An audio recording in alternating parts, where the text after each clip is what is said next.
Hello viewers, আশা রাখি সবাই ভালো আছেন। চলে আসলাম আজকে আমরা নতুন আরেকটি ভিডিও নিয়ে। আজকে আমরা ভিডিওতে মার্কেট আপডেট নিয়ে আপনাদের সামনে কিছু কথাবার্তা বলবো এবং আশা করি আপনারা ধৈর্য সহকারে পুরো ভিডিওটি দেখার চেষ্টা করবেন এবং এ থেকে হয়তো কিছু ইনফরমেশন আপনারা পেতে পারেন।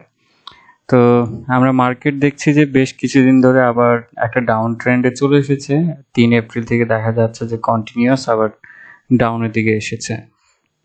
তো এখানে ডাউন হওয়ার পিছনে অনেক কিছুই কারণ আছে। প্রথমত হচ্ছে যে আমাদের যে মার্কেটের প্রতি যে একটা আপনার আত্মবিশ্বাস থাকাটা দরকার, সেটা সাধারণ বিনিয়োগকারীর ভিতরে প্রচুর পরিমাণে কম আছে, যার ফলে দেখা যাচ্ছে যে মার্কেটে কন্টিনিউয়াস সাধারণ বিনিয়োগকারী তাদের হাতে রাখা স্টকগুলো সেল দিচ্ছে। পাশাপাশি আরেকটা জিনিস হচ্ছে যে যেহেতু সামনে ঈদ ঘনিয়ে আসতেছে, সাধারণ বিনিয়োগকারীর ম্যাক্সিমাম অলস টাকা কিন্তু এখানে ইনভেস্টমেন্ট হয় না। দেখা যায় যে তার কিছু টাকা সেভিং ছিল, সেটা থেকে ইমার্জেন্সি ফান্ডটাই এখানে ইনভেস্টমেন্ট করে, যে এখান থেকে যদি 2-1 টাকা ইনকাম করা যায় সেই আশাতেই দেখা যায় যে ম্যাক্সিমাম ইনভেস্টর ইনভেস্টমেন্ট করে থাকে। তো আবার দেখা যায় যে এখানে একটা ইনভেস্টমেন্ট করার ফলে এখানে আবার একটা ক্রাইসিস ক্রিয়েট হয় তার লাইফস্টাইলের, দেন আবার এখান থেকে উইথড্র করার চেষ্টা থাকে। তো এই কারণে অনেকে দেখা যায় যে লসে স্টকগুলো সেল দেয়। আর আরেকটা কারণ হচ্ছে গিয়ে মার্কেট যত সময় নেয় অনেকে হচ্ছে গিয়ে আপনার ধৈর্য হারা হয়ে নেয়, তখন সেল আউট করে আপনার দেখা যায় যে এই মার্কেট থেকে হয়তো এক্সিট পয়েন্টে যায়, আবার অথবা দেখা যায় যে আপাতত আমি যাই পাচ্ছি পুঁজি সেটাই আশ্বাস নিয়ে সে তার ইনভেস্টমেন্টকে সরিয়ে নেয়। তো এরকম বেশ কিছু কারণে দেখা যাচ্ছে মার্কেটে একটা অস্থিতিশীল আছে। আবার এখানে আরেকটা বিষয় যেটা হচ্ছে গিয়ে আপনার মার্কেটে আরেকটা পজিটিভ যদি আমি বলি, সেটা হচ্ছে যে মার্কেট যত ডাউন হচ্ছে তত কিন্তু আপনার ট্রেড ভলিউমটা কমে আসতেছে, যেটা হচ্ছে যে আজকে আমরা দেখি যে প্রায় 400 কোটি টাকার মতন ট্রেড হয়েছে, যেখানে গত আপনার লাস্ট ওয়ার্কিং ডেতে দেখতে পাই যে আমরা সেখানে 13 এপ্রিলে 500 কোটির উপরে ছিল, তার মানে 100 কোটির মতন একটা ডিফারেন্স হয়েছে।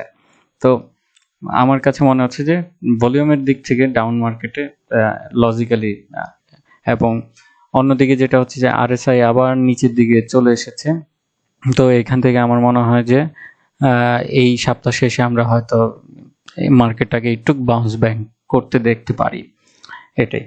আর দীর্ঘমেয়াদে যেটা আমি বলবো যে মার্কেট আমার মনে হচ্ছে যে আপনার ঈদের আগে খুব একটা আমরা হয়তো খুব কুইকলি আমরা এত তাড়াতাড়ি রিকভারি হতে দেখবো না, কারণ এখন একটা দীর্ঘ সময় ধরে দেখবেন যে ইনস্টিটিউটগুলো বাই করছে। গত মাসে যদি আমরা খেয়াল করি তাহলে মার্কেটে কিন্তু ইনস্টিটিউটের অনেক সেক্টরে বাইংটা পারচেসটা বাড়িয়েছে। তো এই মাসেও হয়তো আমরা সেটাও দেখতে পারি যে অনেক পারচেস বাড়িয়েছে।